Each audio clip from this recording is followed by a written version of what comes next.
Hello everyone, LeK here, and welcome back to another episode of LeK Plays Pillars of Eternity. Okay, last time we freed a dwarven cook that was right here, and then killed a bunch of wolves here, another one around here, and then got mauled a couple of times by a bear. So I'm not going to try and fight the bear again, because apparently that's beyond my capabilities for the moment. And we have a Xaurip. We discovered Xaurip camp and a Xaurip welder. So okay, let's see if I. Oh, there's a few of you. Okay, let's see what I can do. Come on, come on, come on, come on, come on, come on, come on, come on. Boom! Sneak attack! There we go. I should be able with this head start to get rid of these guys before they actually kill me. Yeah, should be able to. Yeah. They're low level and everything, so it shouldn't be too difficult for me. There we go. I stand victorious! They left their spears. They're not fast, so I'm not sure they would actually be useful for me, so these as well, and the tongues as well. Okay, and we have a corpse there with a quarterstaff, a padded cap, and 10 gold. So, a nice loot. The struts and sprouts and supports are large enough to be the ribs of a vertebrae of a dragon. Okay. So these guys constructed their huts out of dragons? Okay. Let's see. Is there a passage here? Yeah, seems like I can go. Let me just go a little bit faster.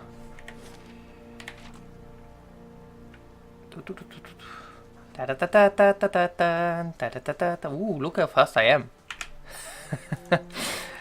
Alright. So, there's something here. Blood moss, okay. And nothing else, apparently. So, I explored everywhere except here at the bridge, so let's go quick again,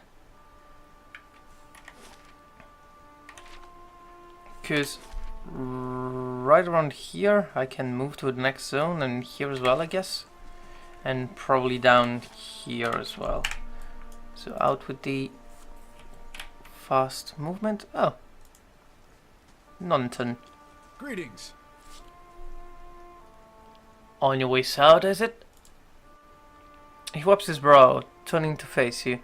The sooner you're clear of these woods, the better, I think.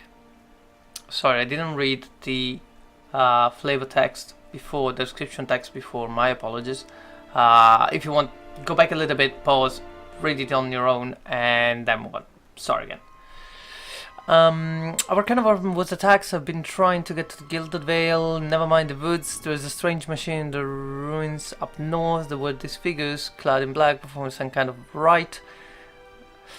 What's your hurry? I'm only passing through. I'm meant to reach Gilded Vale. Keep a nose in your own business before I get slobbed off. Nah, okay. Let's keep it low profile for now. I'm only passing through. Your head is the right way. Shouldn't be too much further, and there's no missing it if you keep to the road. But you want to keep clear of this place after that. We were just attacked north of here. Me and a friend of mine. We came out here to hunt some deer. Came up to a bear instead.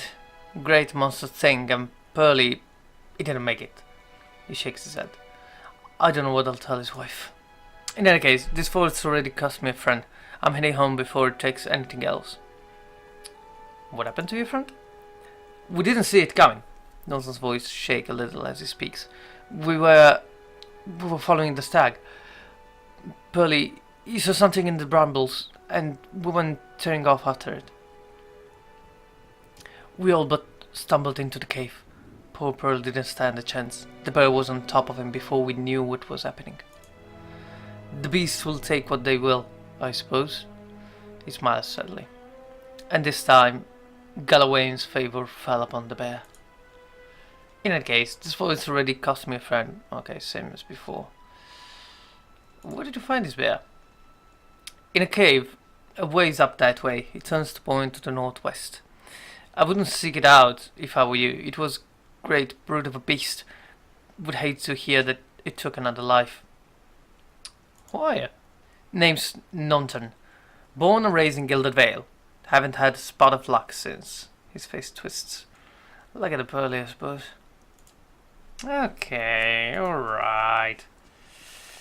I've already seen the frickin' bear. Northwest to Grasp, south to Gilded Vale. Okay.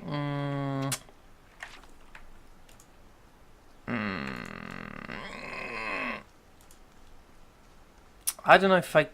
Well, I should be able to come back here if I move to Gilded Vale now, I guess. So, yeah, I explored everything that I could explore here. I need climbing gear to be able to get up there.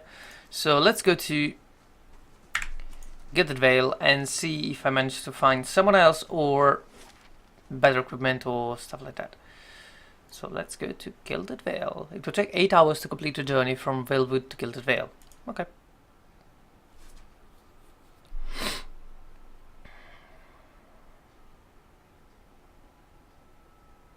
Okay, so every time I highlight or activate a spell or an attack, I get the dotted line of the range of that attack or spell. Good to know. Here we are. No. Out with the fast mode. People! There's people here! What the actual fuck? What the hell? You must be one of the new settlers. Welcome to Gilded Vale. You'll be pleased to know that we've had some recent vacancies here. A man approaches you, his skin dull and grey, as dull and grey as the desolate village behind him. He scans you with a sunken, lifeless eyes. His voice is a dry croak. He glances at the gnarled, leafless monstrosity of a tree next to him.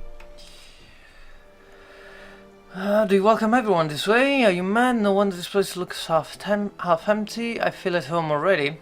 Might consider you lords after. I feel at home already. We'll need to make some inquiries first. The inestimable Lord Radric VII has taken great pains to insulate our town from Widewind's legacy. Have you ever sired a Hollowborn child? I don't even know what that is. An infant born without a soul, of course. Oh. Lord Radric has made it his first priority to eliminate this scourge from our village. I should warn you, stranger. Here in Gilded Vale, we have a special place for dissidents, charlatans, and those who would hide a curse in our midst. I might be cursed. He steps to side and inclines his head ever so slightly toward the deformed tree. His lordship's wife is with child and due any day now. Without his approval, I shan't be able to find you a permanent settlement. It will have to wait until after the birth. We can continue our interview then, after the bell tolls from Radric's hold to signal my lord's new heir. In the meantime, you can find temporary accommodations at the inn, just southwest of here. Better not let them know about the bee work and everything. So, number one, nope. He says something about Hollowborn and Wadewen's legacy before. Forgot here, I saw several people conducting a strange ceremony near some ruins. I don't know if I should trust these people. No, I don't feel like I should. Urgit doesn't even look over his shoulder. Ah, yes. Not everyone has accepted the measures necessary to keep the village safe. Ever since Lord Redrick banished the mothers of Hollowborn, some had taken up arms against him. And while he's been searching for a cure, he's been beset with frauds and opportunists. We had ciphers, wizards and animancers come through town, taking the Lord's coin and promising to end the curse. Lord Redrick finally decided to make an example of those who would profit from our tragedy. He points to the body of a dwarven woman. The latest was an animancer from the Vailian republics, who claimed to know techniques none of us had seen. But now we've seen it all. I've been feeling strange. You said something about Hollowborn before you got... let's ask about Hollowborn and where its legacy, blah, blah, blah. He blinks. I forgot that you foreigners do not have this curse in your homelands. The Hollowborn have been a scourge upon the Drywood for almost 15 years now. He lowers his voice to a whisper. Children born without souls. He shakes his head. Pitiful, dumb things that breathe, barely, but do not truly live. Some say the Hollowborn are disease, some say they are punishment from the gods. He raises his empty hands. In truth, no one knows, but they began spreading after the Saints' War, and so the name Wadewen's legacy, stuck in honor of that foul, blasphemous pretender. His voice shakes with vitriol. I see. Lord Redrick's decrees may seem strict at times, but he had our best interests at the heart. He nods. If you have any other questions, don't hesitate to ask. It's important that everyone in Gilded Vale understands our rules. Not saying that I felt strange. Before I got here, I saw Sir Republic conducting... Yeah. He regards you carefully. You want to mind where you mentioned that. Trespassing on Engwithian ruins was illegal, not to mention dangerous. You probably saw someone attempting some new ritual to appease the gods. People will try anything these days. Wraith have mercy, we certainly have. Maybe so. I don't think so. Just as they finished, there was a bivouac. Low profile, maybe so. Like I said, it's best to stay away from those sort of places. And in the end, I have to say it. Okay. Whatever your problem, it sounds like a matter for an animancer. However, the only animancer in Gilded Vale isn't in any condition to speak. Consider yourself fortunate. After she failed Lord Radrick, we saw to it that she wouldn't profit from the misplaced trust of others. A bad cure is often worse than none at all. But if you're set on finding a bottle of troll piss or a dead Audra pebble to rub on your forehead, you're welcome to check her pockets. A little corpse stink is nothing when you're digging for shit. My advice, however, is to be satisfied that you escaped and leave it at that. You are a true ray of sunshine. Goodbye. Out of...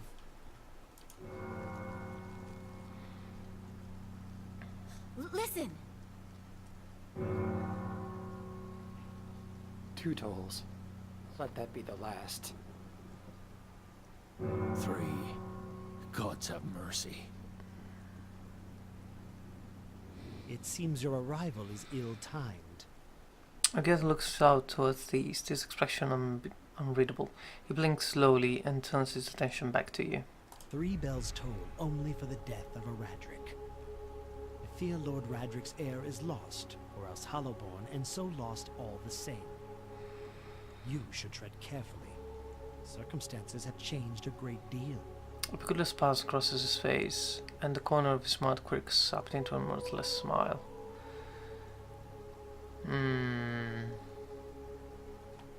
What do you mean? You come to us at a time of mourning. The legacy has struck at the heart of Gilded Vale.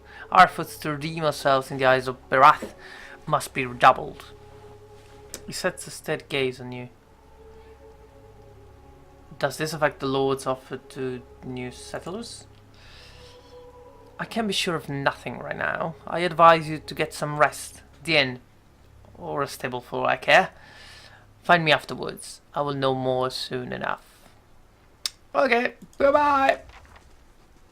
She boots cries.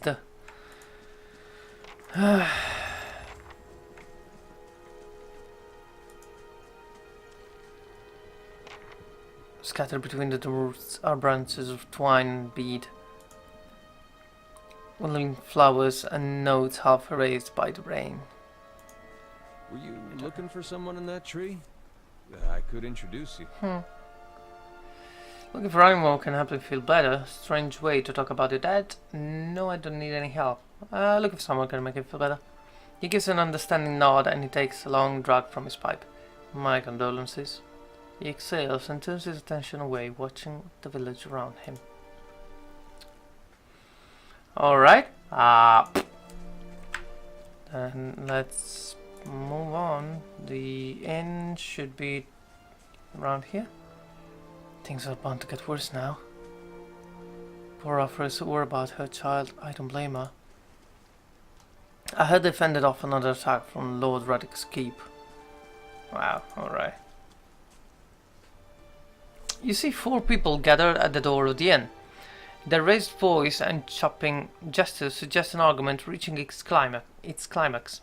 The first figure raises his hand for calm. His face is partially obscured by a hood, but his height and stature suggests an elf. I meant no offense. Let's put this matter to rest over a round, shall we? My treat. Hoping to soothe our pride with a few Adira coppers, eh? We don't need your coin. That, I believe, was Matthew Mercer, the one voicing the elf. The others, 2 folk men and an elven woman, don't look convinced. The woman crosses her arms. She spits at his feet. What's going on? Say nothing. Everyone calm down. Whatever this is about, I'm sure it's an overreaction. Ooh, a fight. Let's go for... Ooh, a fight. Angry townsman. One of the other men glares at the hooded elf. His eyes are red from drinking, but his gaze is focused. You've got a lot of gall mocking us in our own village. We don't take ill treatment for foreigners, especially not Adrians. Go on. Say it again. I'm itching for an excuse. The second man turns his chin at the elf. It stinks of sour ale. Why, you're itching for the kindling touch of your sister, you cocksfeather! I'll cut that barrel-licking tongue out of your head. A collective cry of outrage rises from the 3 locals. The second man nods. This is a misunderstanding. I didn't say whatever it is you think I said. We've nigh quarrel. Horror and shock paint themselves across the elven man's face in broad, hasty strokes. He frowns and swallows. He plants his feet. Something surly and raw flickers through his eyes. That's where you're wrong. I don't think attacking him is such a good idea. Back down, all of you. This is absurd. This is necessary. Wouldn't you rather be inside drinking than out here arguing? We're not going to take that for him, are you? I'm staying out of this one. I don't think attacking him is such a good idea. And why is that? He's reaching for something, and since it's not the rapier at his side, it's either a wand or a throwing dagger, and you don't look ready to deal with either. Or because then you'll have me to deal with. Choices. Let's go with the second one, because then you'll have me to deal with. They look at each other. One of them gives the other 2 a warning shake of his head before turning to you. We're done for now, but this one better watch his step around here, because we're not going anywhere. With a final scowl at the elf, he turns and leaves.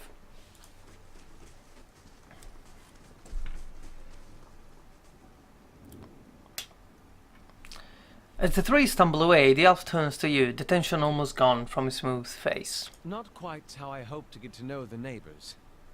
Thank you for your timely assistance with that awkward situation. You're welcome. I'm glad I could help. Actually, it was fun. You mean for making them piss their pants? You're welcome. Then I can't imagine you lack for entertainment in these parts.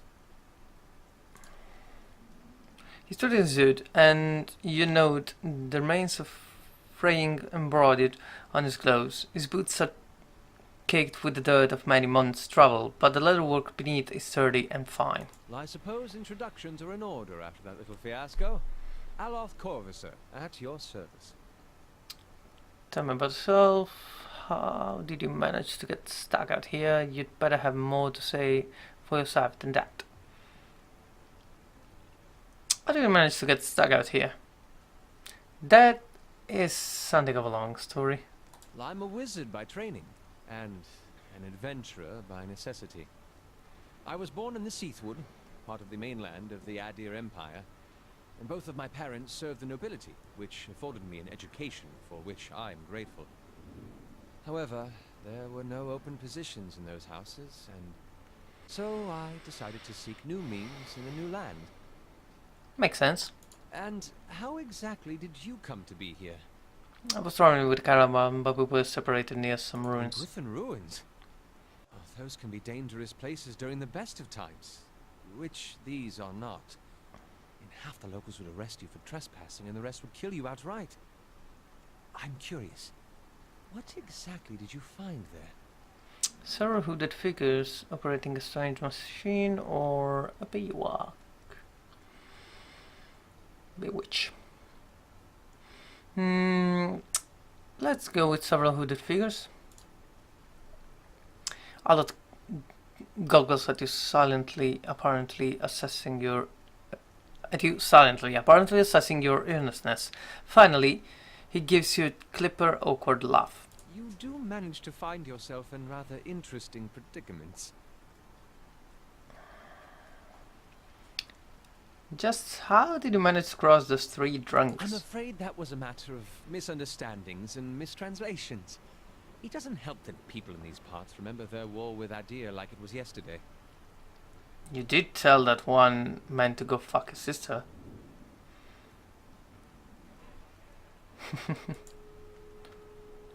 That.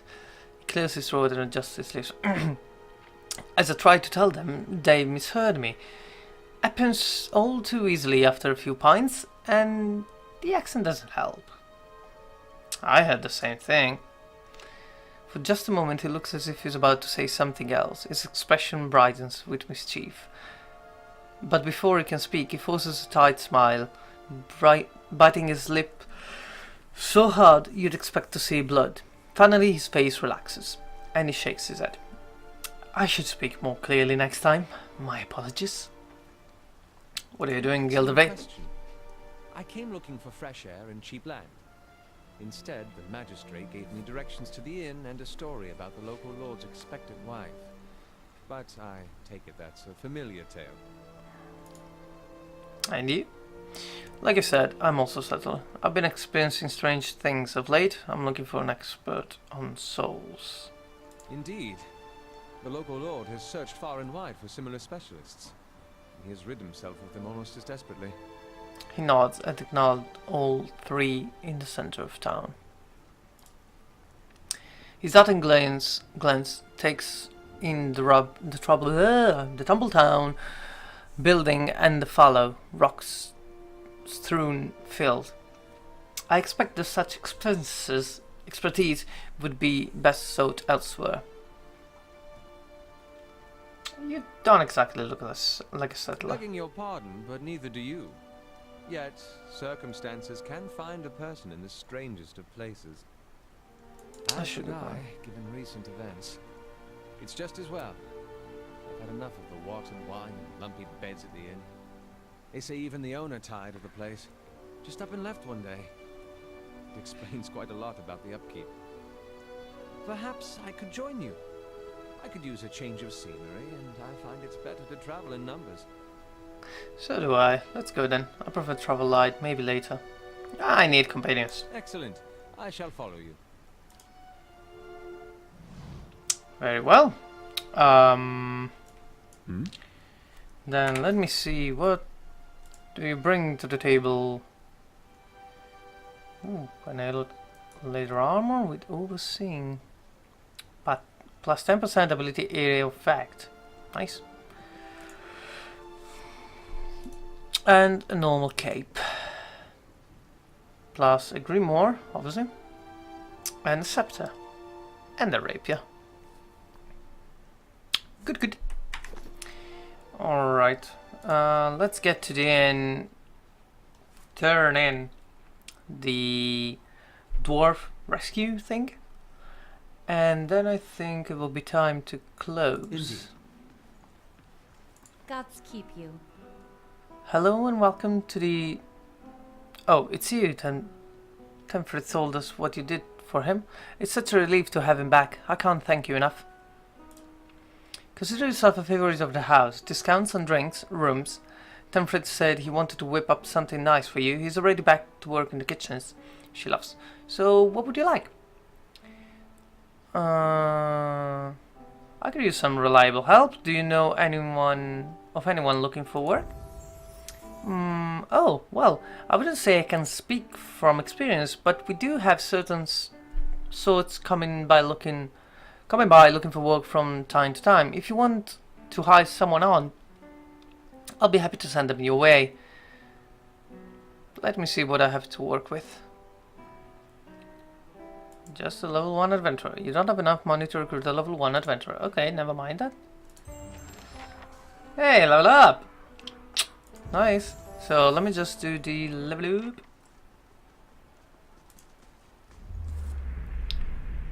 As you near, you feel a vibrant history containing the essence of this woman's soul. Voices from its past seem to call to you. Reach out for the soul. Whoa. You see a woman emptying her satchel onto her bed, taking stock of her inventory. Potions, bandages, tinctures, and herbs are scattered throughout the room haphazardly. She bites her lip, head tilted to the side, considering. She begins to repack one item after the other, careful deliberation undercut by shaking hands. Each item has a clearly marked place, but no matter how she repacks it, she isn't satisfied. The shaking worsens as she empties it once more. One hand held to her mouth, tears ache from her eyes as she gives up all semblance of order and shoves everything she can in the satchel, grabbing it and running out of the bare house. Straight on her back, she walks to the docks, chin high, eyes hard and red. A gnarly young elf offers his condolences, but she can't see him for the ocean ahead of her. She wanders the docks, offering her services as a doctor to any who will listen, anyone heading out on high tides. Less than an hour later, she watches a child disappear in the distance, a tiny speck of an island, and tries not to jump. Alright, that was quite something. And again. You see a group of young men standing around a makeshift practice target. This man stands in the middle of them, explaining the construction and the use of a bow. He holds it up, pointing out each part as he speaks about it and what it does. He then walks away from the target, telling them to remain where they are, and takes his base about 200 feet away. He carefully lines up his shot, explaining what he is doing as he does, and lets the arrow fly. It hits the target dead center, much to the surprise and delight of the boys near it. He smiles, walking toward the boys, talking about proper stance and how most efficiently hold the bow. A noise comes from the tree line near the practice venue, and he stops, scanning the woods. Blue eyes squinting against the sun, a shadow moves, making its way through the forest behind them. He draws an arrow and lines the shot, carefully tracking the motion of the hidden creature. Losing the arrow, he wastes no time and quickly grabs another. The boys spin, watching the arrow fly into the forest, immediately lost among the trees. There is sudden, explosive movement in the undergrowth, and the deer erupts from the tree line, running across the edge of the clearing. The boys laugh, turning to joke with the man about his loosey shot.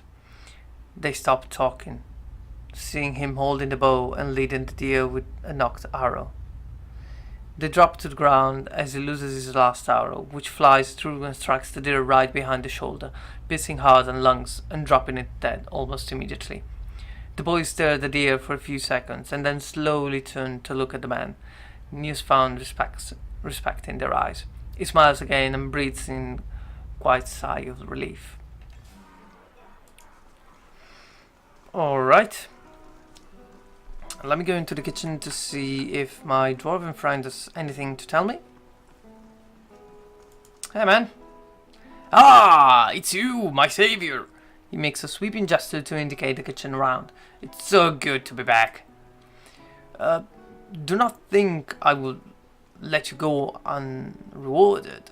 I have decided that you have earned the right to learn one of my most closely guarded secrets, my dearest recipe. After this, you will not eat anything else. The party has gained a recipe, savory pie. A savory pie to keep you hale and hearty. May it serve you well in your travels. Alright then. Anything else? Oh, there's nothing here.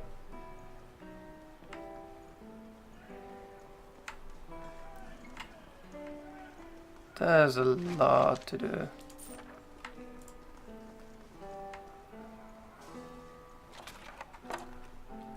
Okay.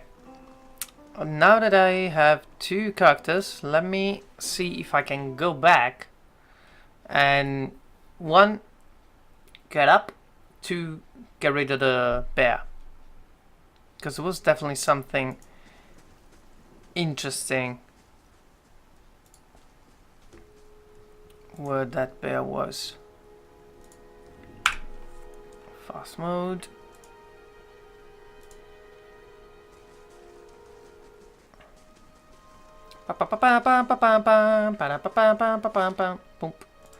Okay. Yeah, 8 hours. Good. No problem.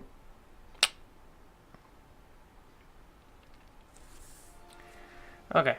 I still have the fast mode activated, so let's go have a look here first. If now that I have 2 characters, I can actually scale the wall. Ah! The current wall is considerable height. Even now, it is uneven surface, and it's an uneven surface with difficult to climb. Who will scale it? Olaf? Ah. Me again? Nope. Never mind then. Let's go to the cave. Shouldn't take long.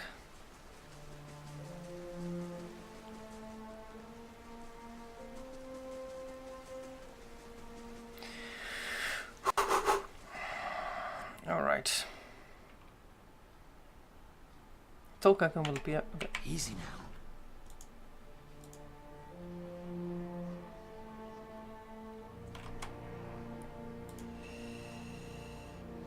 Yes. Okay, let me see if I manage to get him by surprise. Nope, definitely not. Okay, dozen lights. Overwhelming 71 in the area of effect with a brilliant and bewildering project prior technique display, decreasing their will and leaving them dazed. Some grasp. Minor missile.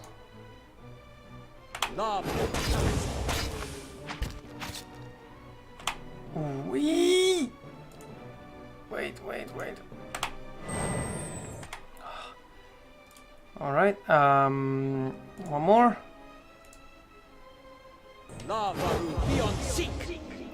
Well done! That's how you do it. Bear hide. And now this. Lost spirits. A figure drifts, suspended in the musty air of the cavern. Its form and features blur and twist in cascading ripples of incandescence. You feel its energy edging about your limbs, filling them with a heavy chill. Reach out. You reach out a hand for the spirit. In the moment of contact, you feel as if you have been struck a blow, head reeling as you tumble helplessly into a waiting darkness. Light blooms at the edges of your vision. You feel the sun at your back and the weight of a bow in your hand. You know suddenly that you have come a long way from the vale, hunting deer. Now you're standing before a cavern, and the darkness extends far into its depths. Even so, your friend strides out before you, his red coat flapping at his heels. You follow, heart hammering in your chest as it leads you deeper into the cavern. There's a roar like thunder echoing around you. Fear seizes you, casts you stumbling back towards the exit, towards light and escape. You see a glint of steel, and there is sudden, terrible flash of agony behind your knee. You scream, stumble, fall. Your thoughts are chaos, lensed through with pain, but in a moment of terrible clarity, you see your friend look back from the mouth of the cavern, his dagger daubed in crimson to match his cloak. And then there is a great dark shape above you, and then there is more pain. The vision recedes, and you're thrown back into yourself with seemingly resentful force. The corpse lies at your feet, and the spectre lingers in the span of energy between you both. You feel a sense of questioning, of confusion, of anger. You were betrayed. Only a fool couldn't see it coming. You're dead, spirit. There's nothing for you here. I met him on the road, your friend. A sudden, lashing anger emanates from the spirit. Rage and grief seem to pour from the gleaming figure like smoke. I'll find him, and see that he answers for what is done to you. For a moment the spirit seems to burn bright, and your head fills with a sticky triumph. The spirit seems to weaken with the force of its own exhalation, growing fainter and fainter until you are alone once more. Aloth looks at you through narrowed eyes. Are you alright? You seemed lost just now. Yes, I'm fine. He folds his arm. That's good to know, but don't suppose you could tell me what that was all about? I'm not really sure. It just recently started happening. Indeed. At the risk of sounding patronizing, you should probably have that examined. He scratches his cheek. It's a shame that Lord Redrick's hanged half of the Gilded Vale. The Vailian dwarf might have known something about your condition. Let's continue on.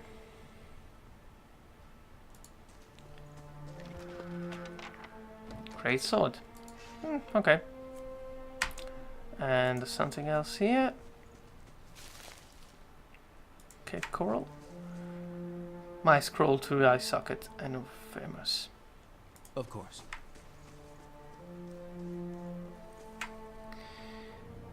Okay.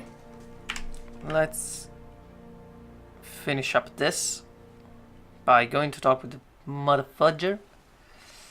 And he was right here.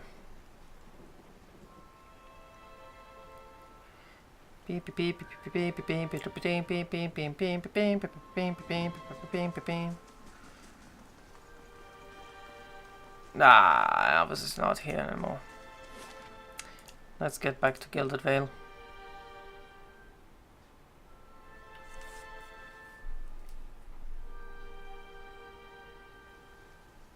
Okay. I think I've gone even further than I should have. So we'll close the episode here. If you enjoyed, please leave a like, share and subscribe. And as always, leave a comment if you like. I will love that. And thank you all very much for watching. I will see you very soon. Ciao!